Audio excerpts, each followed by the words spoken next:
Greetings, everyone, to yet another exciting session of the Ubuntu United Nations, the fourth session where we're going to be focusing on Ubuntu Lives.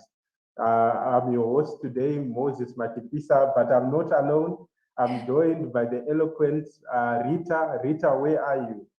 Hello, everyone. Hope you're having a great day for those who have already started your day. I hope your week since last seminar, or 2 weeks since last seminar, have been filled with introspective moments, and that you are all looking forward to today's seminar, as we are all. So I am Rita. I am from Portugal. So I'll try to be on my top game today, to be right next to Moses and do the amazing role that Joanna does every week for you. And I think we are all excited to get going, right? Yes, we are. Thank you so much, Rita, and thank you for those words. And I'm connecting straight right from Harare, the capital of Zimbabwe. And today is going to be yet another very exciting session. But before we go into our program today, just a few housekeeping rules. Just make sure that your name has been changed to the correct name that you received in your email. This is very, very important for our tech team. For example, when they are organizing things like the groups that we are going to get into.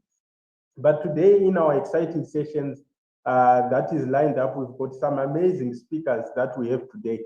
Rita, who are going to be the speakers that are going to inspire us in this fourth session where we are going to be focusing on Ubuntu Lives. So as always, we do have a great panel that will certainly inspire you all.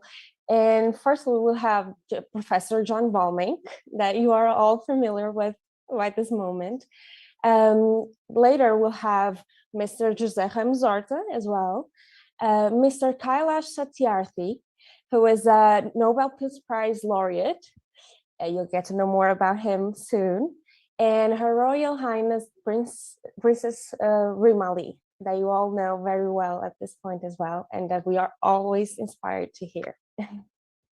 Wow, thank you so much. And it's indeed a very exciting lineup of speakers that we have for today. And we are going to be learning a lot and also getting to know a lot about the topic that we have set out to explore for today. But before we go into the, into the business of today, Rita, we've got some of the participants that we want to speak so that they also share in terms of what are their expectations for this fourth seminar, where we are going to be looking for, specifically on the topic of Ubuntu Lives.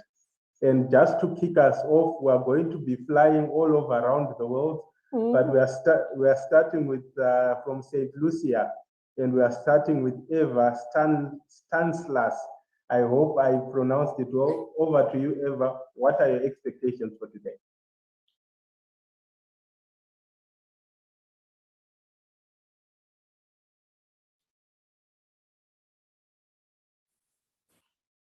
Okay, hi everybody. Good Hi. morning, good afternoon, good evening. I bring you warm greetings from the island of St. Lucia, and in my native tongue, to you, I'd say Sakafet. Okay? Sakafet. Yes. It's an informal way of saying hello. It is a pleasure and a privilege to be here today amongst like-minded individuals, persons who possess all the power within to drive that change needed to make this world a better place. The past few months have been nothing short of a mind-blowing experience, from building bridges, overcoming resilience, and as simple as a kind word, how it could go a long way, and how it has enabled us, challenged us to become leaders like Mandela. I believe we all have a story to tell, and we are living with a purpose. Whether we come from privilege or humble beginnings, by being gathered here together, it means, let's say, by means of United Nations Ubuntu, we are not only a part of history, but we are making history as well. And so, what a fitting topic today under the umbrella term human rights. When I think of human rights, I think of an end to slavery and torture, the freedom of speech and accountability, the right to work without first seeking permission from a family member, the right to learn, the right to an education, the right to have a childhood without discrimination. When I think of human rights, I'm thinking of the end of racism and xenophobia.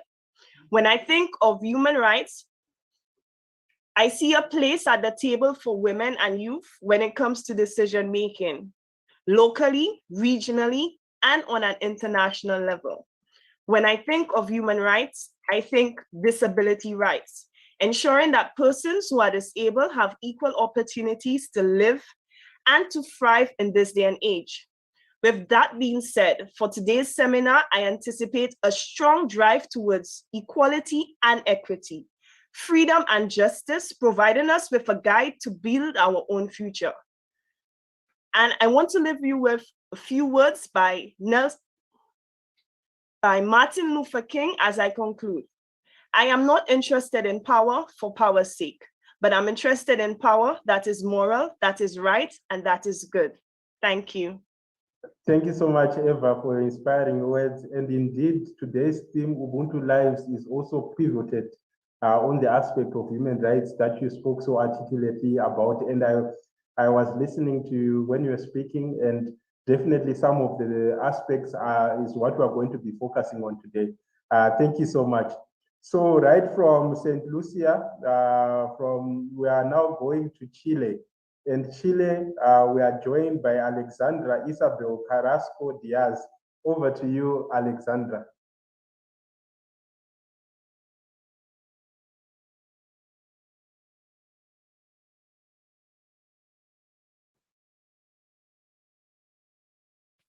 Hi, thank you. Hi, good. I hope you're having a great day. So I'm Alexandra from Chile.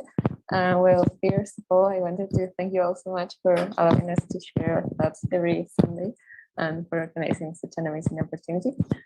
So, well, a little bit about myself. I am a second year student of literature and linguistics. So at first, when I joined the seminars, I was really nervous because I felt like there were many people far more prepared for social work than I am. However, after the sessions and after hearing about listening to all these different stories or the speakers and the participants as well, I really felt inspired and motivated by them. And so because I believe that these seminars are really a great opportunity to widen our perspectives and share our goals and get inspired by other people and also enrich our knowledge.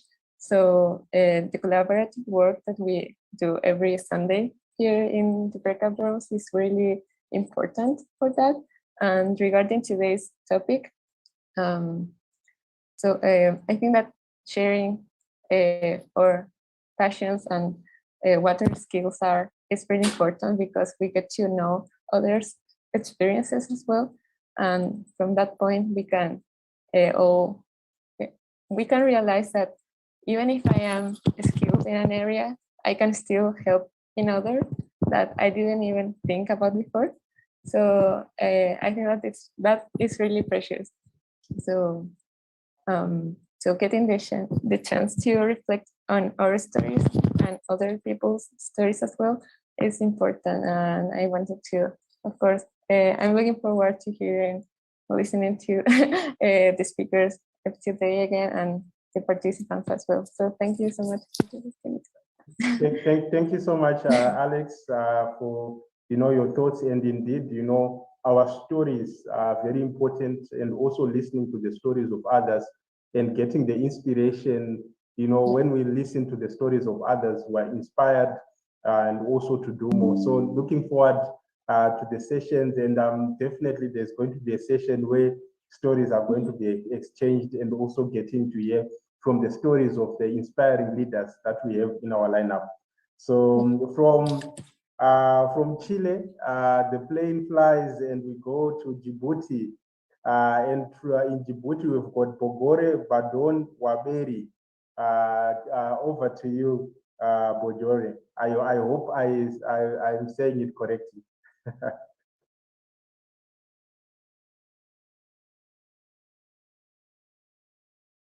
Oh, I think we don't have from Djibouti, our tech team, we seem to be having some challenges.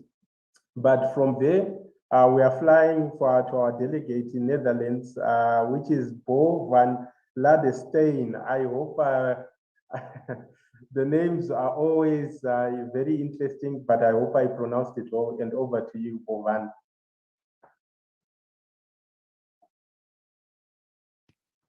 Yes, thank you, Moses. You pronounced my name very well.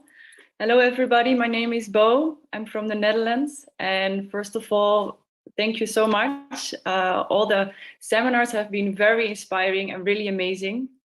After every seminar, I feel like I gain so much new knowledge, and there are so many things to reflect on.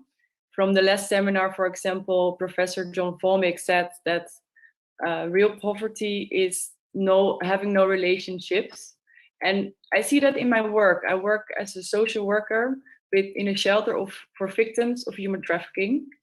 And I see it in two things. When people come to the shelter, they have been disconnected for such a long period that when they come and finally start having real connections again, they open up and they grow so fast. What is, first of all, amazing to see. And second of all, if I tell people about my work, people always react like, oh, that must be so intense. How can you do this work? Hearing all these hard stories. And I kind of always reply with, it's about the people. You can see the victim, but you can also see the person. And the moment you see the person, people really, you see the talents, you see the knowledge, you see the goals. And I think that is also something that connects us. I'm very excited for the seminar today. And I think this is also the underlining of everything. We should just be open to each other without any judgments or anything, to make steps to connect and to make this place a better world. So I'm looking very forward to this seminar today. And thank you so much to all of you. Thank you so much, Bo, for your reflections. And definitely when you talked about, how when people are taking relationship, they open up, and which is a very good bridge to the next session that we are going to be having. So in the next section of our program, as we continue, it is my honor and privilege to introduce someone who we are now familiar to, the leader who inspires us here at the Ubuntu United Nations. We are going to be speaking to be hearing from Professor John Volmick, and Professor Volmick is going to really give us a deep dive into the meaning of what Ubuntu lies. What is it all about? And is going to, to give a reflection on that topic, just to set us off so that we we are also very clear, and we understand, the nexus between Ubuntu and our personal lives and the inspiration that comes through. So at this time, I'm honored and privileged to hand over to Professor John Volmink. Over to you, Prof. Thank you very much, Moses. And I'm sitting in Cape Town, so I'm not too sure. I realize that we are working in many time zones across many continents. So I'm not sure how to say good afternoon, good morning. So I will just say Sawubona, which means I see you, I salute you, I acknowledge you in Zulu. I just wanted to say it's a tremendous honor, really. And I'm not going to speak very long, but just to look at the sea of faces across the screen of wonderful young people across the world, all eager to embrace this vision of Ubuntu. And it's very humbling for me to see this and to know that these are the very people that are going to make this world a better place. So thank you for walking with us.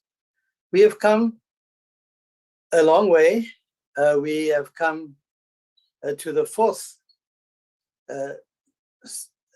theme on the journey that we've undertaken as Ubuntu United Nations Leaders Academy. So having considered, as has been said, the other themes, one being leading like Mandela, the other one, that was October 24th, then building bridges, November 7th, and then the last time was overcoming obstacles. I found that a particularly powerful session. And that was on November 21st. And now today, we focus on Ubuntu lives. So building on the Ubuntu pillars of self-knowledge and self-confidence, we today will hear about ways in which we can become aware that each of us have a story and that it is important to own that story. I'm writing my own story, my own life story, and it's called One Act of Kindness. And you will see how that links back to the whole issue of Ubuntu. Somebody walked into my life, and with one act of kindness, changed my life completely. But I do not have time today to talk about it. What is important is to recognize that our story makes us unique, but also through reflection and personal storytelling, we come to understand that in the spirit of Ubuntu, we can inspire others and bring a message of hope and strength to our respective communities. And every time I tell my own story, not today, I can see that people grapple with it and many people talk to me about it. And it's a responsibility, my own responsibility, to share it with my own community and the broader global community. Now, I just want to also say that it's important that we inspire, but also bring a message of hope and strength to our communities. And the promotion of human rights, which is our sub-theme today, and of human dignity, is critically important in a world that is defined by widespread disregard for human rights and selfishness. We firmly believe that young leaders sharing a commitment to an Ubuntu ethic, an ethic of care, of bridge building, of servant leadership, will make a huge difference, a huge impact working together, and they will make this a better world. We mentioned last time when we were together, I mentioned that the digital revolution has created an amazing opportunity for the current generation to interact with each other and have dialogue on a global scale, as we can see today. We have people from all four corners of the earth. Now, by sharing with others how we dealt with obstacles, and I'm always interested to listen to that, and how we build resilience and courage. We inspire others through examples as leaders. I will never forget, I was sitting in the United States. I lived there for 10 years. And on February the 11th, 1990, I sat there and I saw Nelson Mandela walk out of prison. And I heard him speak. And I heard him say the same words that he said when he went into prison. And although I was at the time filled with resentment and bitterness, I told myself, if he can, as my leader, I will try. He inspired me to try. So always by sharing with others how we dealt with obstacles, we inspire others. An Ubuntu life, what is that? An Ubuntu life is one that is underpinned by sincerity and underpinned by truthfulness, underpinned by compassion, by empathy, and most of all, a deep respect for others. Very important to have a deep respect for others. We cannot expect others to exhibit these attributes if we can't show it ourselves. We have to demonstrate. We have to be the change we want to see. So an Ubuntu life aims to bring about change through a process of openness and transparency that is true, but also in a belief in community involvement. So an Ubuntu life is not a selfish life. It's based on teamwork within a collaborative environment that fosters solidarity. So working together towards the same goal and the good of the community always shines through in an Ubuntu life, always shines through in an Ubuntu life. So people learn from one another and everyone grows from that experience. And Ubuntu promotes the empowerment of others through mentoring and building relationships. And just by talking about your own story, whether you intend it or not, you're mentoring somebody. Challenges people, you can challenge people through mentioning and building relationships. And you can challenge people when you explain how to search for opportunities and create innovation, not only for the individual, but for everyone. So as I close, I just want to say this. Survival.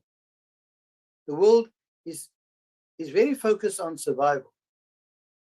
And survival is central to the Ubuntu. And it presupposes the sharing of resources based on mutual concern for existence. None of us are safe unless all of us are safe. And so survival depends on working together. Secondly, solidarity entails valuing collective thinking according to a community-based understanding of self. We find each other in community always. And so I mentioned this before, John Maxwell makes the point that a lot of people believe that they are successful because they have everything they want. But there's a difference, says Maxwell, between success and significance.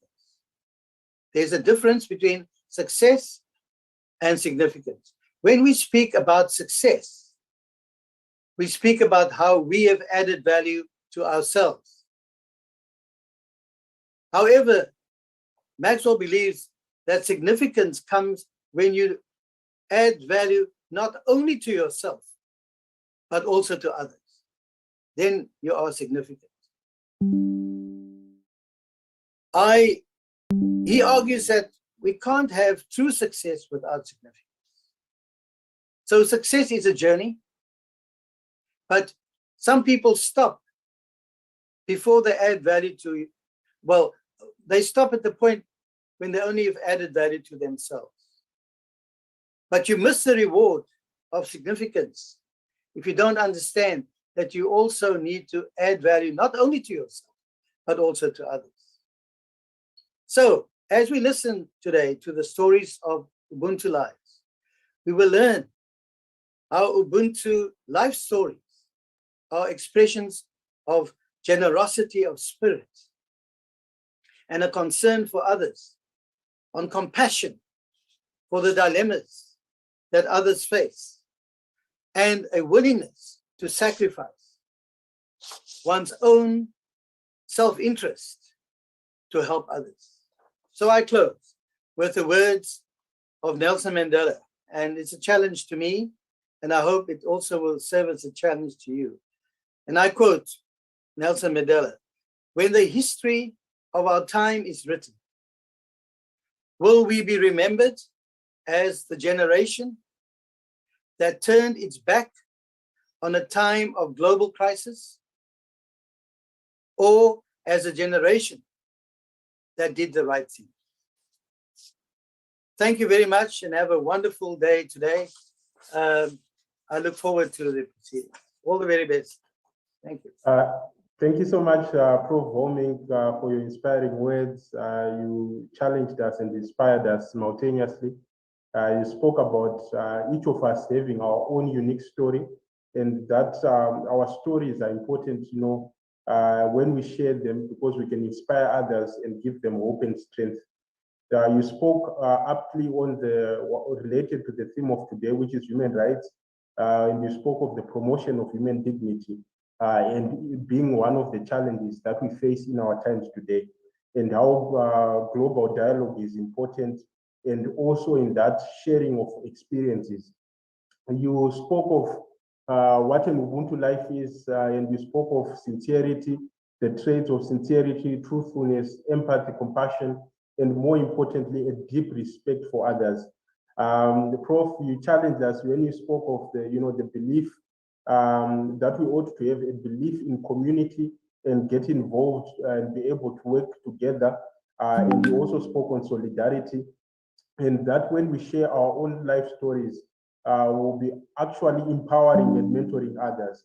You spoke of survival depending on working together, and these words couldn't be more true, especially given the context of the global COVID-19 pandemic.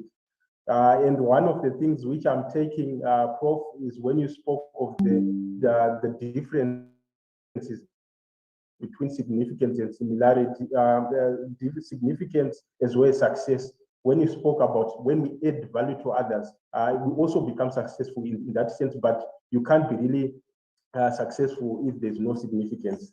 And lastly, you challenge us to sacrifice also our own self-interest in the pursuit of the greater good. So thank you so much, Prof, for those words. And as we continue with the program for today, we've got a very important guest, and I'll hand this opportunity to Rita. Rita, who is joining us for today for the next session. Over to you. Thank you, Moses. So over to the next moment of our seminar, we will also have a very inspiring person joining us that you already know very well right now.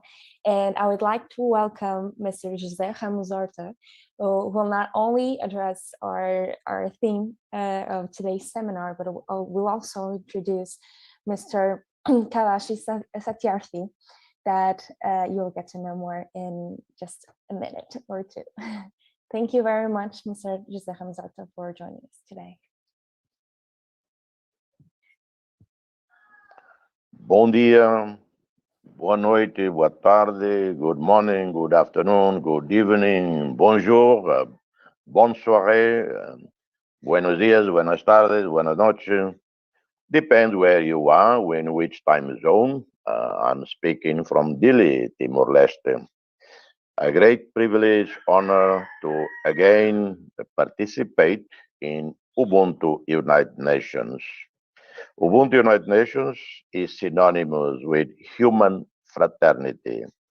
Ubuntu United Nations synonymous with solidarity, with the profound beliefs of human societies on about individual freedoms, dignity, freedom from arbitrary arrest and torture, freedom from summary execution, full entitlement to the integrity, impartiality of justice.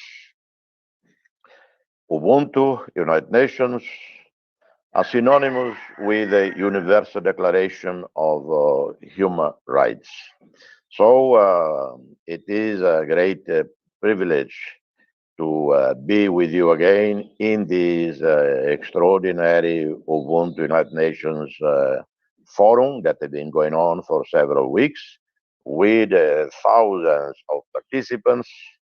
And we have been privileged, Ubuntu, in having some of the greatest global personalities with us, lending us their wisdom, their decades of experience, their struggles to build equitable, just, fair societies, equitable distribution of the wealth of the nations.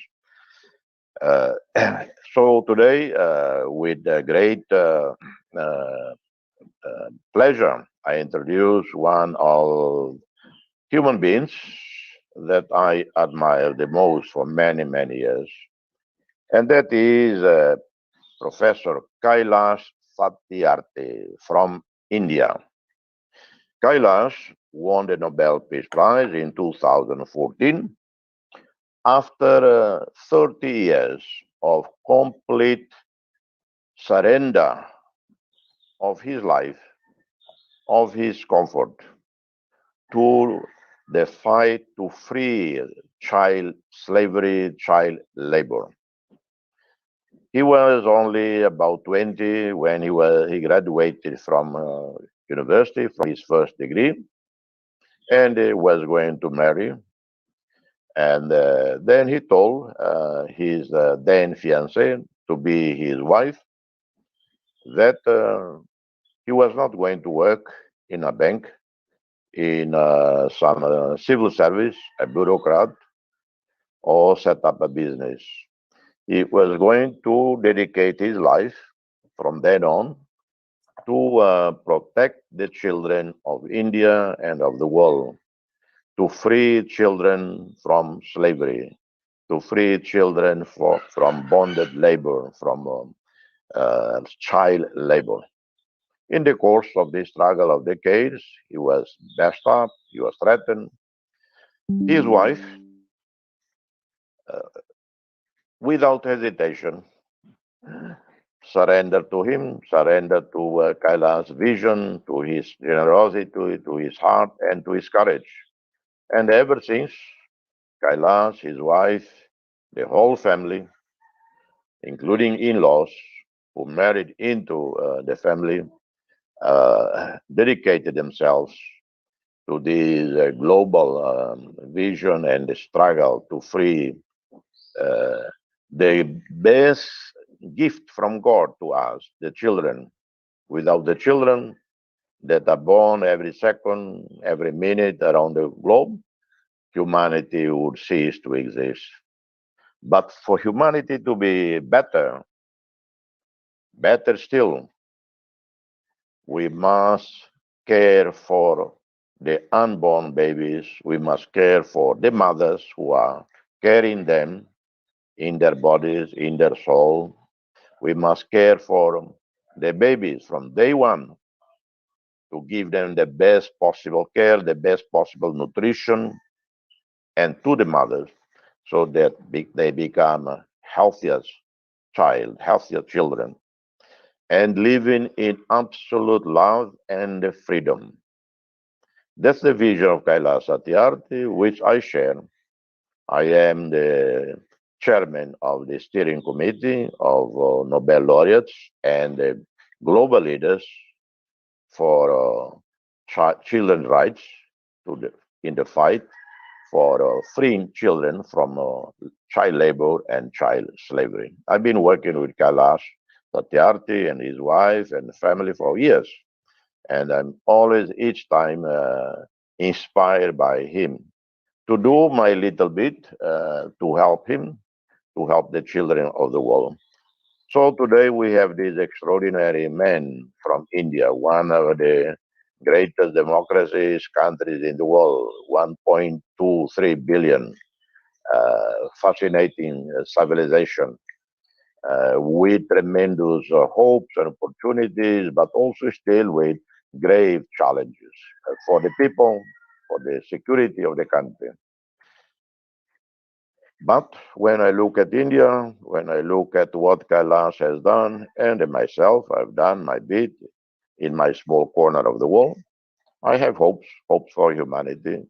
We have made tremendous progress. So I'm not alarmed by the setbacks in the fight for democracy, human rights. I'm not alarmed by the alleged rising, and the real rising of far right, like the rising of Donald Trump in the United States, but then he lost out to a better man, President Biden. I'm not too concerned about the rise of extremism, because this is part of humanity's progression to a better world. There is up and downs. There are walls, big walls ahead of us. We must not bang our heads on the brick walls.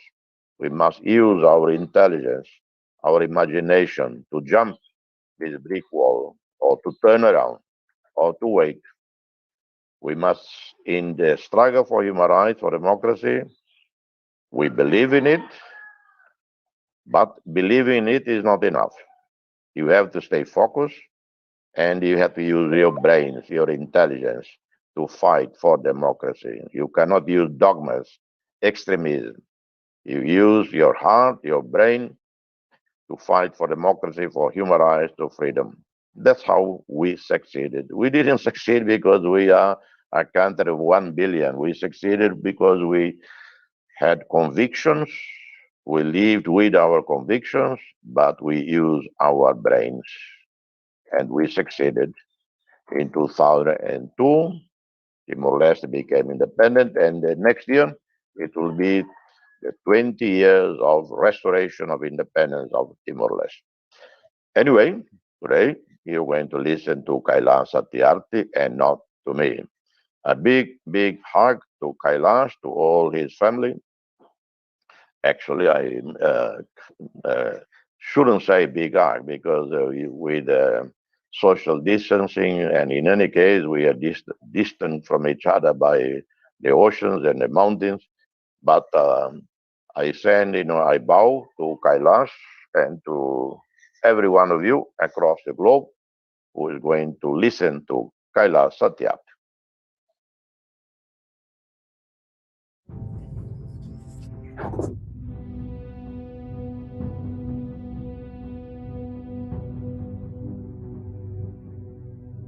The Nobel Peace Prize for 2014 is to be awarded to Kailash Satyarthi for the struggle against suppression of young people and children.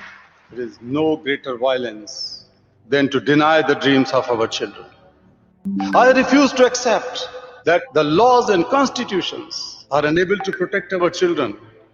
Today is the time for every child to have the right to life. I refuse to accept that the shackles of slavery can ever be more stronger than the quest for freedom. I refuse to accept here.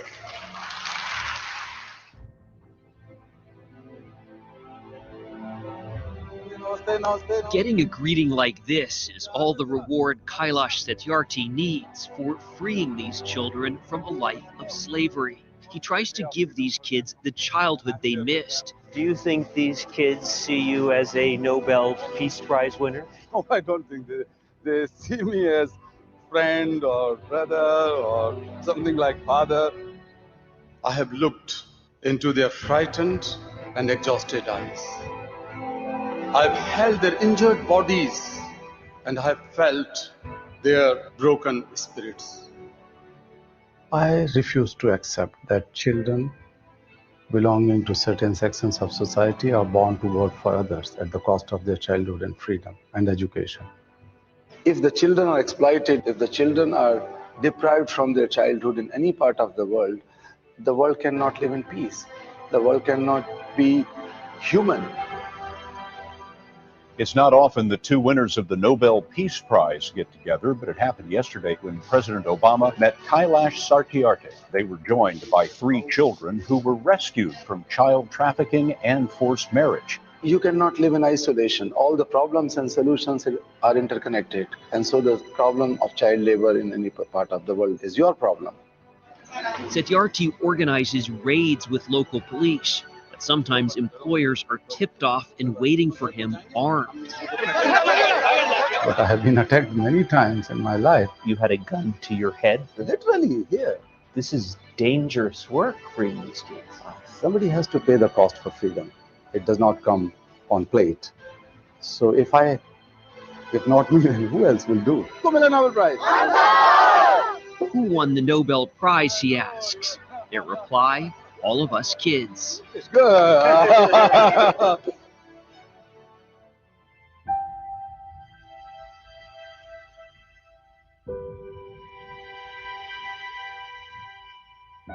Every single minute matters. Every single child matters. Every single childhood matters.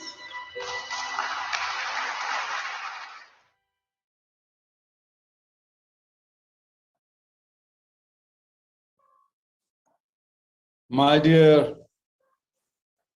brother, President Horta,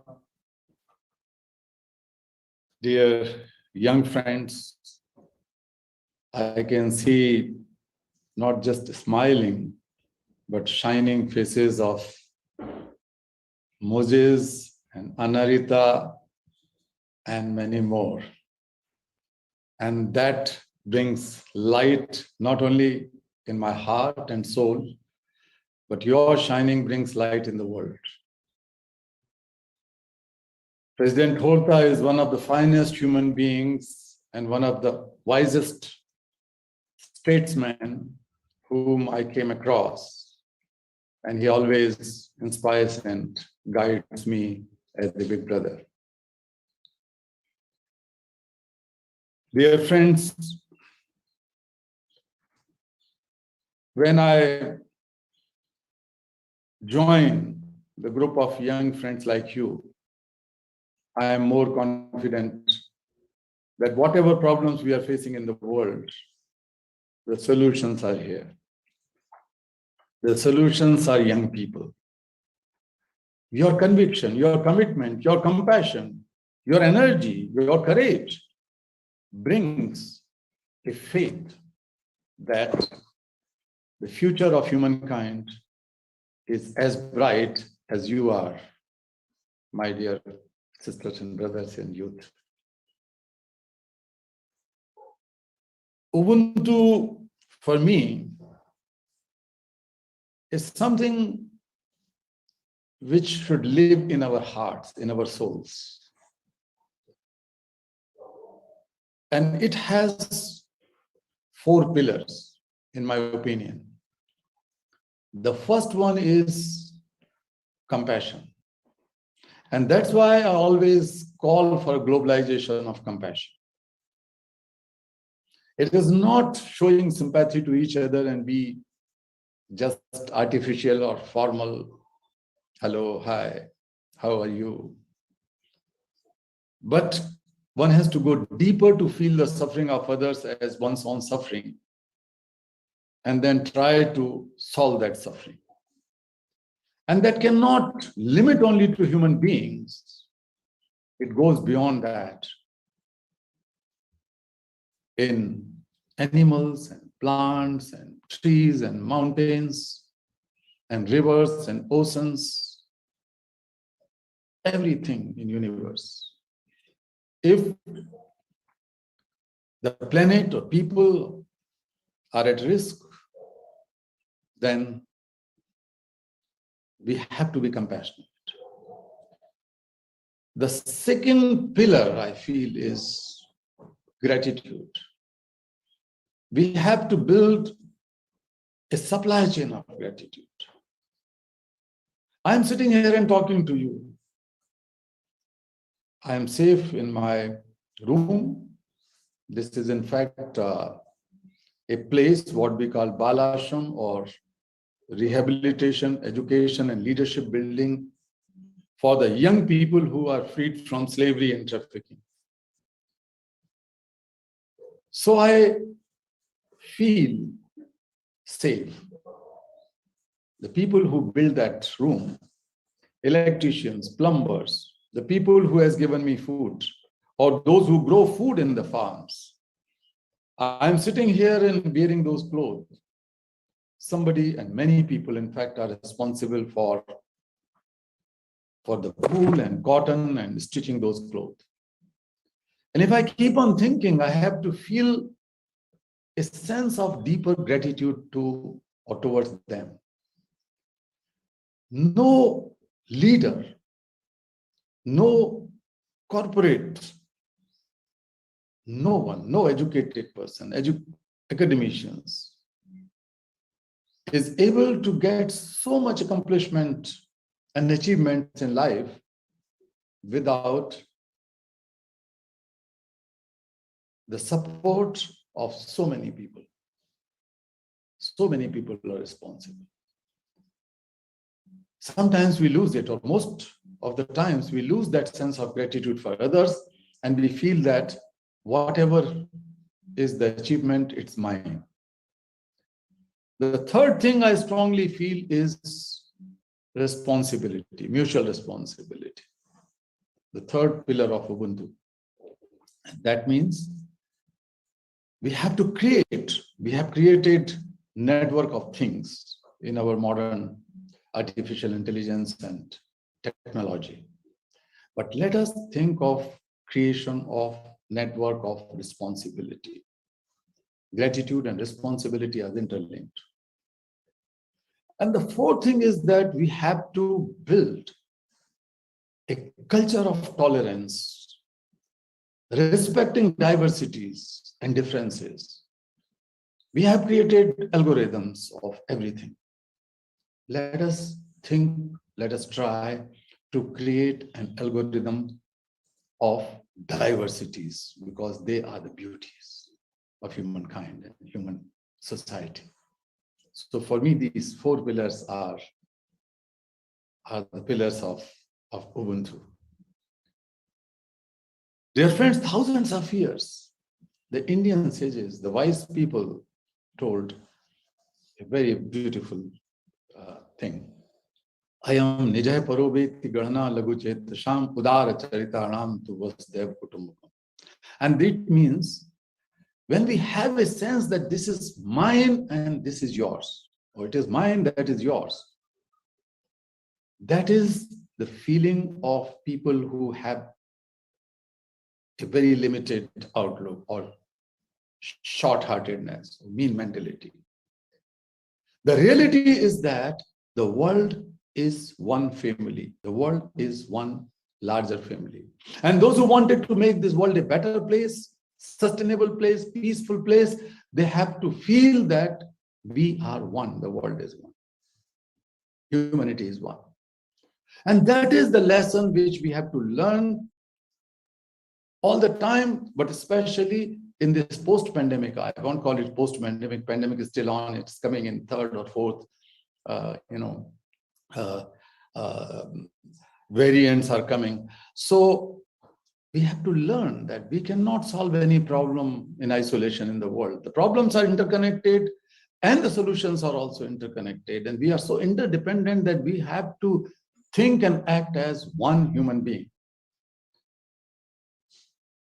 Unfortunately, when we are talking today, 40,000 additional children, new children would be pushed into child labor this day, this very day. And that means 40% denial of human rights, 40% denial of democracy, 40,000. This is not a new number, it's a big number every day. 160 million children in the world are working at the cost of their freedom and childhood for the benefit of others and child laborers. And that means 160 million empty classes, empty seats in the classrooms, 160 million jobs of adult people taken by the children or given to children, because children are the cheapest source of labor. And that also means missing out 160 million climate actions, because these children who are forced to work in mines and factories and so other places, they cannot take part in any kind of climate justice activity. So these are interconnected issues. But unfortunately, and ironically, I would say, shamefully, I would say that more than half of these 160 million children hail from sub-Saharan Africa alone. And this is a manifestation of systemic and institutional racial discrimination. A child labor cannot be employed by an American company or a European company within Europe and America. But these companies can easily employ and exploit children in Africa, in Latin America, and Asia. How can we think of making this world one world, Ubuntu world, if this kind of discrimination and hypocrisy goes on? Young people have to take the charge of it, dear friends. Therefore, a group of Nobel laureates and world leaders jointly launched a few years ago 100 million campaign. The idea is that at least 100 million young people who are suffering, they need urgent and immediate attention and action of the international community. But on the other hand, at least 100 million young people like you are ready to take up challenges, are ready to sacrifice their time and energies. They are ready to do every possible thing for people and planet, for democracies and equalities and justice in the world. And therefore, we are trying to bring together these 100 million young people to be the champions and spokespersons and change makers of 100 million other left out sisters and brothers of yours. Dear friends, no voice can be more powerful, more louder, more genuine and honest and compassionate voice than the voice of young people. If we have to make this world sustainable, peaceful, and just place, then the young people will have to take the charge. Dear friends, we have to live with that hope. As President Horta said, that ups and downs comes in the history of humankind. And this is the human progression, as he said. This is the evolution towards freedom and a newer world. And when I see youth in India and elsewhere in the world, I repeat that we are confident that you are the leaders of today and you are the leaders of tomorrow. We are with you and we will follow you. And when I say we will follow you, I say with fullest honesty that your minds and hearts are purer than the generation of mine. We have so many considerations, but you don't have those considerations. You can take up the challenge. And you are the one who are going to bend the arc of history in favor of the poorest people and poorest children of the world. Thank you so much for listening to me. And I heard that I have some questions, so I can take those questions if you want. Thank you so much. Thank you so much, Mr. Satyarthi. Thank you so much. We are truly honored for, you have given us a lot to think on, and the challenge for us as young people. You talked about, what you considered the 4 important pillars looking at Ubuntu.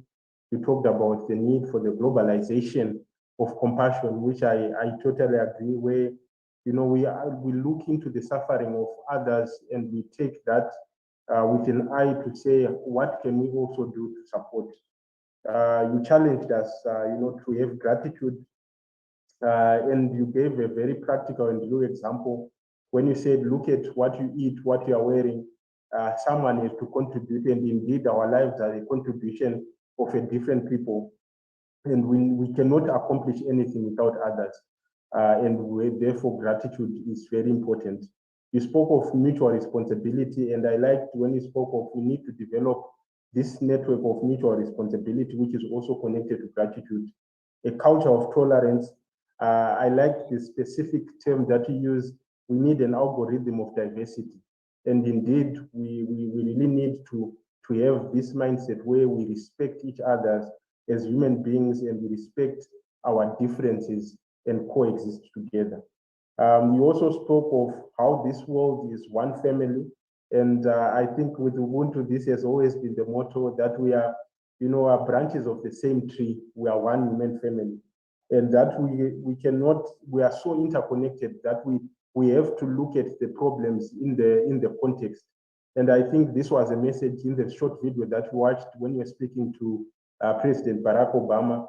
You also spoke on this, that, the problems are interconnected. The problem here, affects everywhere else. And in the things that you spoke, Mr. Satyarthi, one of the things that I really truly liked was you gave a solution and you pivoted that solution on us as young people through the 100 million campaign, where you spoke of, people and planet, democracy and justice, and where we as young people need to use our voices to amplify, the issues that we face. And more importantly, and which really touched my heart, was your belief in us as young people as the leaders of today and tomorrow. One of the things which has been central to Ubuntu is the idea of self-confidence. And I believe that, when we are affirmed by leaders like you, it really means a lot for us as young people on the roles that we need to play, especially in challenging these problems like child slavery, which is, the numbers that you gave are heart-wrenching. 40,000 children every day and 160 million worldwide, with sub-Saharan Africa most affected, which is home for me. So yeah, it was really thought-provoking and inspiring, but also a huge challenge. Mr. Satyarthi, we have a few questions. So we opened questions because a lot of young people here knew that you were coming, and we prepared some questions in advance. So there were a lot of questions, but we just selected for the purposes of this session. There are just 3 questions that we are going to be looking at. And the first question comes all the way from France, from Lucis Kaleja. Sorry, I hope I pronounced it well. And the first question reads, in your perspective, what is the main obstacle towards ending child labor and enslavement worldwide? So what is it? What is the challenge? There are several challenges, Moses. The biggest one is that we don't have adequate political will at global level and national level. The politicians keep on making promises for everything, the best possible promises. Not all, but most of them. But they hardly fulfill those promises because there is a serious lack of accountability. These children are not going to ask the questions to them. And it goes on and on and on. This is one. The second problem is the role of businesses, they have to play a much more important role. When I said a few minutes ago that 160 million child laborers means 160 million jobless adults. Every single child labor is working at the cost of one adult's job, and that adult could be very father or mother, or brother or sister of that child. So that makes a vicious circle between the poverty, unemployment, child labor, and illiteracy. Thirdly, that we don't invest enough on our children in terms of finances, particularly. Just before pandemic, there was an estimate that $40 billion can ensure education for every child. And that means primary and secondary education. That was the United Nations estimate. And what is that $40 billion? That is supposed to be less than a week annual military expenditure in the world. So world is not so poor, but here is a poverty of compassion, poverty of sense of responsibility. And finally, I would say that since children are the cheapest source of labor, they were preferred. They cannot form the trade unions, they cannot go to the court of law, they cannot challenge everyone. And the greediness of employers at every level, at local level and other level, that goes on and on. But we forget that if our children are not free, if are not safe, if they are not educated, then we cannot think of getting rid of poverty or illiteracy or any other problem. So these are the key problems which we are facing. But the biggest problem, I would say, is that we don't consider others' children as our own children. I work across 140 countries, most of the African and Latin American and Asian countries for last 20, 30 years. And I came across those boys and girls with wounded hands and legs who work in cocoa fields in Ivory Coast and Ghana, Cote d'Ivoire and Ghana. And I have visited them in remotest villages. And I was shocked to see when I asked to some of those children that, how do you like chocolate? Because this cocoa is the core ingredient of chocolate. And these children have never heard the name of chocolate. They have never tasted chocolate in their life. And I felt ashamed that what kind of world we have made. Everybody loves chocolate. We cannot think in cities and towns. In my own hometown, Delhi, most of the children love chocolate. But these children who are enslaved and losing their childhood and freedom and education in Cote d'Ivoire and Ghana and other places, they have never seen chocolate in their life. They are my children. They are your sisters, your brothers. They are our children. And that sense has to come in the world. Thank you. Thank you so much. And indeed, Ubuntu, I am because you are. And I wish, as you have said, if we could look at, these children as our children as well. One of the key thematic areas in Ubuntu is overcoming obstacles. And the question that we have comes from Hassan of Jala from Iraq. And the question says, what has been the most difficult challenge that you have faced in your humanitarian work, and how can we take this and apply it also in our countries? So it's what has been the challenge?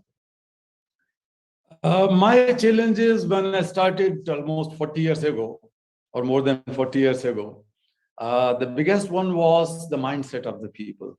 People did not consider that the children do have their rights. And it was the time when the UN Convention on the Rights of the Child was not yet, adopted by the international community. And there were not so many conventions and laws that time. So it was very difficult. And so was the case in most of the countries. So we didn't have any kind of mindset which favors the child rights. The second problem is the enforcement of existing laws and constitutional provisions and international treaties. that is still there, and I've been facing. But I have personal experiences. I lost two of my colleagues. One was shot dead and one was beaten to death when they were trying to free other child slaves. I have my broken right shoulder. I cannot lift it properly when I was attacked by some mafia. I have my left leg broken, in fact, foot broken. I have my head broken. I have injuries in my ribs. So all these things happened. They wanted to kill me. But each time when these mafia people wanted to end my life or wanted to harm me, I was more encouraged, I would say, or I felt more strengthened, because I realized that they are frightened with me and they wanted to finish me because they are frightened. So why I should be frightened with those people, slave masters and others and traffickers? So that was the case.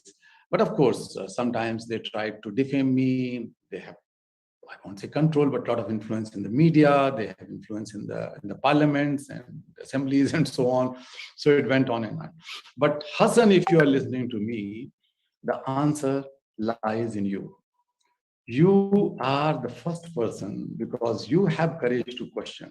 And I always say that the youthfulness means courage to question, and be resilient, be passionate, be I would say,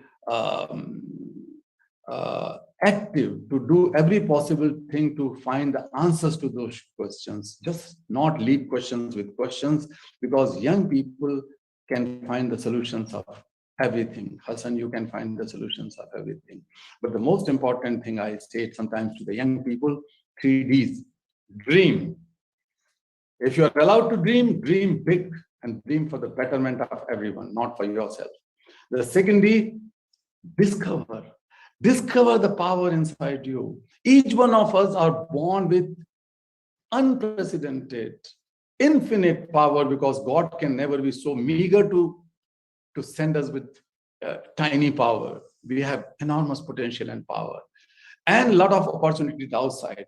I am sitting with you and I tell you, I am feeling more encouraged when I'm talking to you. It is not just I'm one of you. I don't feel that I am a Nobel laureate or some celebrity. I'm one of the young persons, because for whole my life I've been working with young people, and I still have courage to question. So those who have courage to question, they are not going to become old in their lives. So that is the second D. And the third D is do.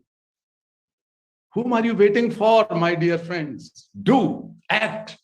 If you can dream, if you can discover, then need not to wait for any leader, any politician, any hero, anyone. You are the hero. You are the change. You are the change. Thank you so much for the inspiring response, and for our wife, you told us dream, discover, and do.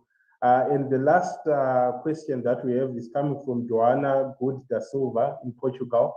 And Joanna asks, what is the most inspiring story that you have ever witnessed during your journey of defending child rights? So we end on an inspiring note. Joanna, every child, when she or he smiles in freedom, and one who has dream, is inspiring. So I came across, I tell you, thousands of inspiring stories. Me and my organization has physically liberated, physically rescued over 100,000 children from slavery and child labor. And I personally was able to free thousands, maybe dozens of them. So that is there. But I'll tell you, I was with some young people today in this ashram, this rehabilitation center.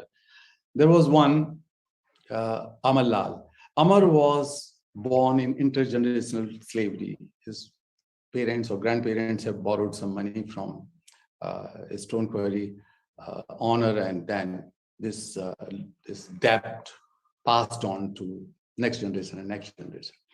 So when he was freed, he was a bright child. We have just facilitate his education and higher education. And one day he became a lawyer. So he's a lawyer in the High Court of Delhi. And last year, he suddenly came to my wife and me and touched our feet and got the blessings. And he was already practicing a lawyer. So I said, what is new? Did you find a girlfriend, or why are you so thrilled and so happy? He said, no, sir. Today, I helped a girl who has been raped by a 14, 15-year-old girl raped by a police officer. And people were not ready to take up the case. And there were a lot of pressure on her and her father to withdraw that case and just make the compromise with some money or some bribe. But that girl was not ready. The father was in tremendous pressure. So he said that he suddenly came across this father and girl, and he, as a young lawyer, said, I'm going to take up this case. I'm going to take up this challenge. And he is fighting this case. I was so happy and so accomplished that this boy came to our ashram when he was only 6 or 7 years old, and today I think he is 26 or so, 27, and he's fighting for such causes of others and bringing justice in the lives of family. There were so many other people. There was a boy named Kalu who was freed from slavery in a carpet industry. I have broken a closed room and let him free and freed him and some of his colleagues. And he got educated and so on and so forth. Then he had a chance to meet President Clinton when Bill Clinton was president in Washington, D.C. And he questioned the president. He said that you are the most powerful person on the earth. And in spite of that, 250 million children are still working in child laborers. What are you doing for them? You can do much more. And President Clinton was looking at him. And after a few days, people saw that Clinton administration has announced something like $180 million for the eradication of child labor through ILO or other United Nations agencies in Africa, Latin America, and Asia. And many people attributed this to Kalu, this young boy. So there are so many inspiring stories.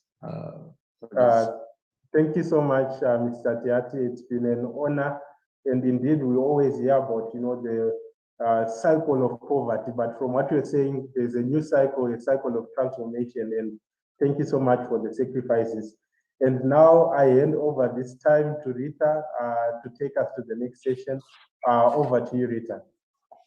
Thank you very much, Moses, and thank you very much, Mr. Satyarthi.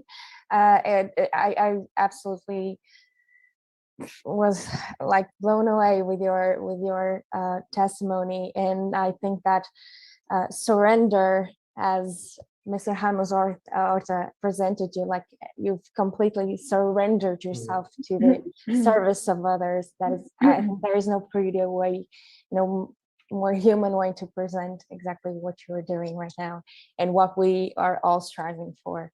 Thank you for that.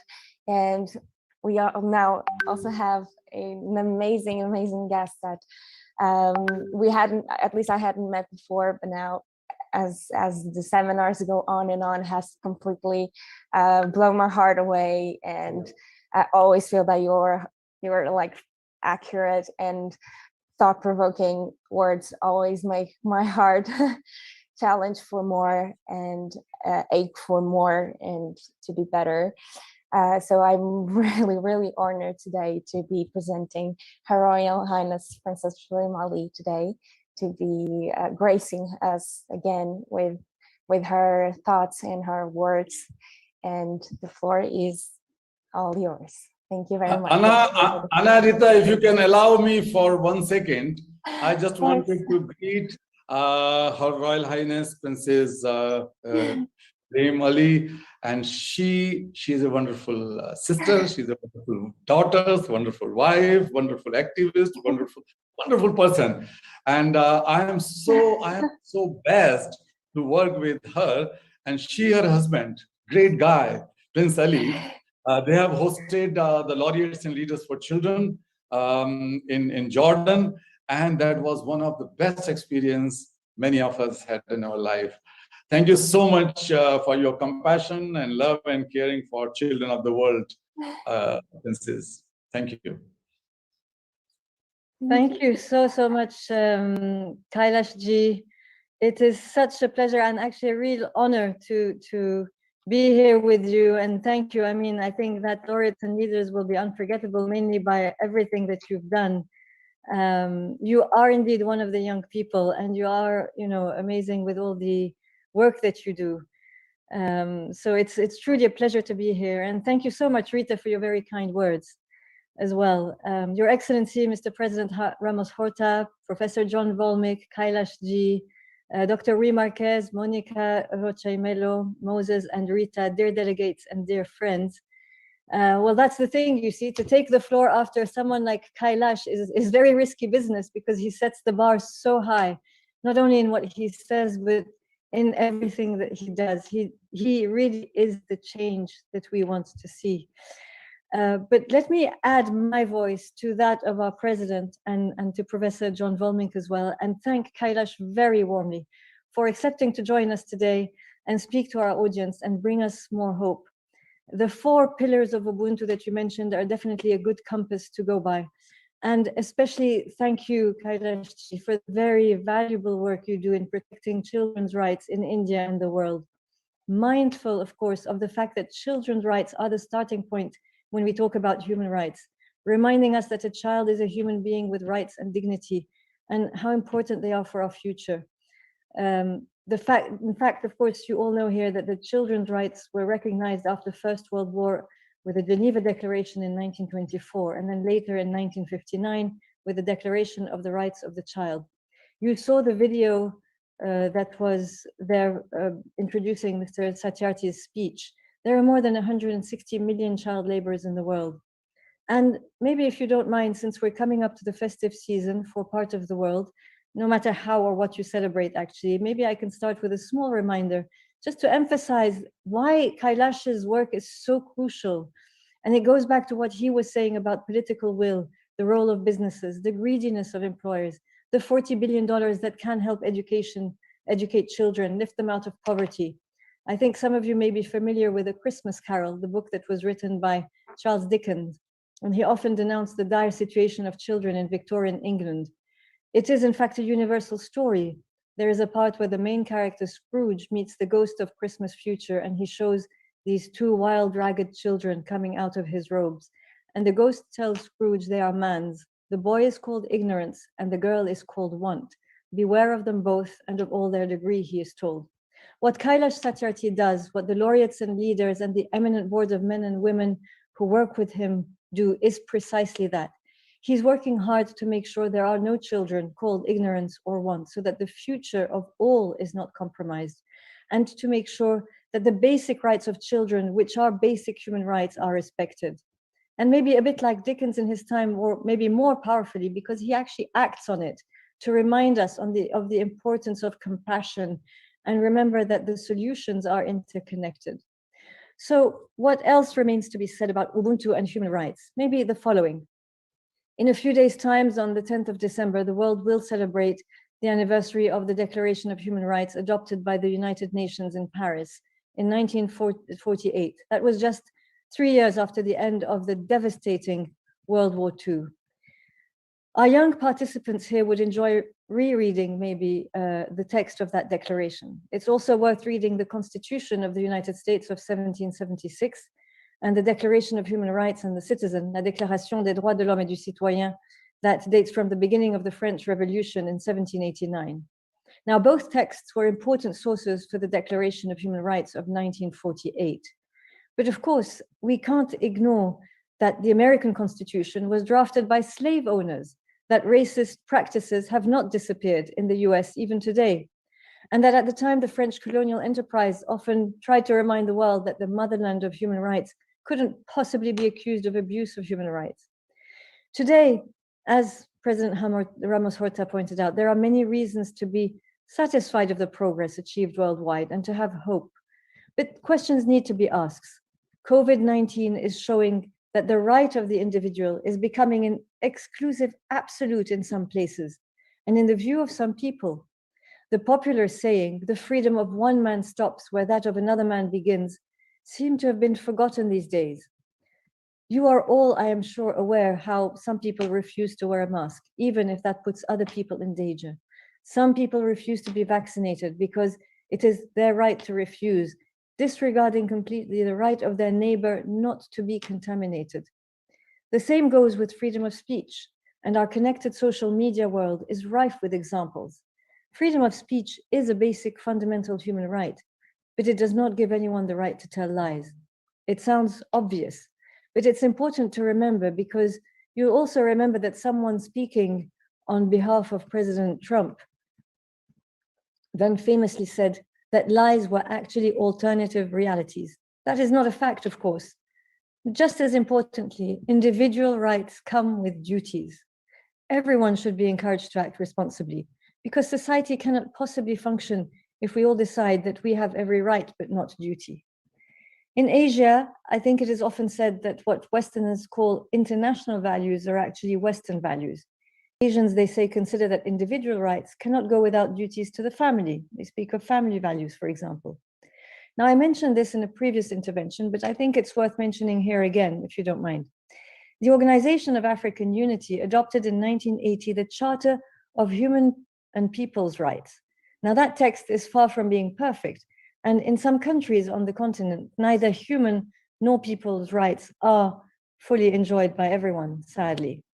But I believe Africans are fully justified in demanding that the individual cannot really enjoy liberty and personal rights if collective rights are not fully recognized and respected. I'm not certain that members of the OAU actually spoke of Ubuntu specifically during the drafting phase of their charter, but it is certain that the spirit of Ubuntu permeates important parts of that African Charter of Human Rights and People's Rights. It reflects the notion that a code of conduct for humans needs to be a code of conduct for their coexistence. We must use our imagination to jump over brick walls, President Ramos Horta said, and we must use our hearts and our brains. And as Kailash Satyarthi says, we still should consider other people's children as our children. Ubuntu tells us that human beings do not stand alone on this earth. Each one is part of a family. He or she is a member of a community, a citizen, or a country, a member of the human race. They have rights within the family, to the community, the country, and within humankind. But he or she has duties to the family, to the community, to the country, and to the human race. As far back as the mid-Renaissance period, the English poet and scholar John Donne wrote a poem called No Man is an Island, which expresses that link of man with humankind, which seems to have been forgotten recently. No man is an island entire of itself, he writes. Every man is a piece of the continent, a part of the main. Europe is the less, as well as if a promontory were, as well as any manner of thy friends or of thine own were. Any man's death diminishes me, because I am involved in mankind, and therefore never sent to know for whom the bell tolls. It tolls for thee. As we are called to do our part to help curb this pandemic, it is worth remembering that our rights as human beings within communities, and that each one of us exists through the others. As John Volmick said, evoking Nelson Mandela, it is up to us all and up to all of you here today to make sure we're remembered as the generation that did the right thing. Thank you. As I say, I'm always struck by your amazing words. I really am. And thank you so much for highlighting how these rights also give us big responsibilities towards all of them, all of those that are around us, and how this is so aligned with the fact that we are all the same branches of the same tree. and that human rights are definitely something that we should not read as only an individual, but especially as a community and as a guide for coexisting and co-living and co-growing. And thank you so much for reminding us also that we are not an island, and to be completely human, we do have to rely on others. Thank you very much, Her Royal Highness Princess Rumali, and I believe Mr. Kailash wants to intervene as well. Floor is yours. Okay. Okay, so after this so heartwarming interventions, we do have a very important moment that we have every day, and that you already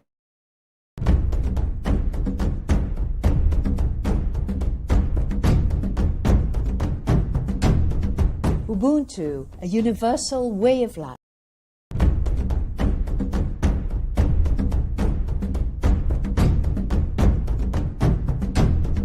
Ubuntu, a universal way of life. A present from Africa to the whole of humanity. Ubuntu means to become human. It is also this deep conviction that we only become a person through other persons. Ubuntu means interdependence, the development of one's individuality within a community, the capacity to look after yourself and the others. A philosophy that accommodates differences and connects those who seem to be opposites, building bridges instead of walls. Ubuntu's way of life leads to servant leadership as our planet so clamors. A leadership style followed by some and still being followed. It inspires us to make a difference. Ubuntu invites us to act. In serving others, we find ourselves. Ubuntu, I am because you are.